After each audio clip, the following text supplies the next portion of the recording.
Hello बंधुरा welcome to math गुरु। आज के কলকাতা হাইকোর্টে এনআইএস ডিলেড মামলা হেয়ারিং জন্য লিস্টিং ছিল। কলকাতা হাইকোর্টে এই ছোট একটা ভিডিওটা আগে আপনারা দেখুন, তারপরে আজকে কেন কি হয়েছে হেয়ারিংয়ে, কি আপডেট আছে সেইটা নিয়ে আপনাদের সাথে এই ভিডিওটা আমি আলোচনা করব। The urgency was that the application procedure will end on 9th of December. It's a primary matter.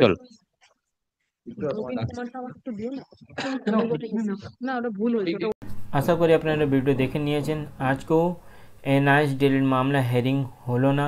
Cows number 12 যারা এনআইএস ডিলেডরা যে কেস ফাইল করিয়েছে সেই কাউজ নাম্বারটা ছিল 12, আর যারা রেগুলার ডিলেডরা এনআইএস ডিলেড বিরুদ্ধে যে কেস ফাইল করেছে তার সিরিয়াল নাম্বারটা ছিল 14। ম্যাক্সিমাম চান্স ছিল কি আজকে হেয়ারিং হয়ে যাবে, কিন্তু লাস্ট 4 ডেজ থেকে বিএড যারা 23-25 ডিএলএড করেছে সেই কেসটাই কলকাতা হাইকোর্টে যে বেঞ্চে এই মামলাটা লিস্টিং হয়েছে বিশ্ব পটনায়ক ওনার বেঞ্চে 4 দিন থেকে এক টানা 4 দিন থেকে 23-25 নিয়ে মামলাটা হেয়ারিং চলছে। আজও সকাল থেকে হেয়ারিং চালু হয়েছিল 23-25, মোটামুটি পুরো 4টে না 4:30 অবধি হেয়ারিং হয়েছে। এনআইএস ডিলেড যারা কেস ফাইল করেছে ওরা চেষ্টা করেছে একদম লাস্টে, যা ভিডিওটা আপনারা এক্ষুনি দেখলাম, আবার ওখানে গিয়ে প্রেয়ার রেখেছে কি আমাদের 9 তারিখ অবধি লাস্ট ডেট আছে ফর্ম ফিল আপ করার জন্য, আমাদের কেসটা একটু হেয়ারিং জন্য লিস্টিং করা হোক। কিন্তু জজ সাহেব খুব বেশি রেসপন্স দিল না। উনি বলেছেন কি এই কেসটা শেষ হয়ে গেলে তারপরে সেই কেসটা উনি ধরবে, কিন্তু কখন ধরবে সেটা বলা খুব মুশকিল আছে, কারণ সোমবার 23-25 নিয়েই হেয়ারিং হবে ম্যাক্সিমাম চান্সেস তাই আছে। তাই জন্য আমি বলছি যারা ফর্ম ফিল আপ এখনো অবধি করেনি আপনারা ফর্ম ফিল আপটা করে রাখুন, পরে টাইমটা শেষ হয়ে গেলে 9 তারিখ অবধি আপনারা ওয়েট করুন, আর লাস্টে একদম সার্ভার ডাউনটা হয়ে গেলে ফর্ম ফিল আপটা আপনারা কেউ করতেই পারবে না।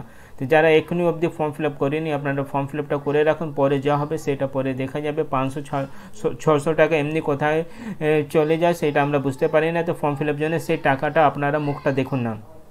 আরেকটা জিনিস আমি আপনাদেরকে জানিয়ে রাখি, কোর্টে যখন কেস হবে কোর্টে আপনারা অনেক হ্যারাস হয়ে যাবে, কি 1.5 মাস 1.5 বছর 2 বছর থেকে কেসই চলছে। এই 2025-এর জন্য 2 মাস থেকে চেষ্টা করানো হচ্ছে কোর্টে হেয়ারিং জন্য, কিন্তু কোর্ট প্রসেসটাই এই আছে।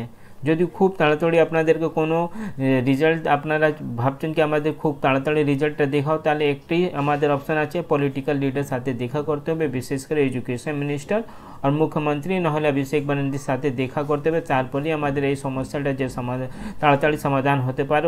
আর কোর্টে যদি আপনারা কোর্টের রায় উপরে ভরসা করে বাড়িতে বসে থাকলে যেমনি 1.5-2 বছর বসেছিলেন বাড়িতে, সেরকম আবার আমি মানে সত্যি কথা যদি বলে আবার মিনিমাম 6 থেকে 7 মাস আবার বাড়িতে বসে কোর্ট কেসের জন্য আপনাদেরকে অপেক্ষা করতে হবে। যদি আপনারা ইনস্ট্যান্ট সলিউশন চান একটাই আছে, টিএমসি লিডারের সাথে দেখা করতে হবে, বিশেষ করে এডুকেশন মিনিস্টার সাথে দেখা কোনোভাবেই করতে হবে। আর যদি এডুকেশন মিনিস্টার আমাদের সাথে দেখা নাও করতে চান তাহলে সিএম সাথে আমাদেরকে দেখা করতে হবে, কারণ আমি 2-3টা যে আপডেট নিয়েছি অনেক ক্যান্ডিডেটরা চেষ্টা করেছে এডুকেশন মিনিস্টার সাথে দেখা করতে, কিন্তু অ্যাপয়েন্টমেন্টটাও পেয়ে গেছে, তারপরে এডুকেশন মিনিস্টার ওনাদের সাথে দেখা করেনি। তাহলে যদি এডুকেশন মিনিস্টার না দেখলে ডাইরেক্ট সিএম পাশে গিয়ে নিজ কথাটা রাখতে হবে।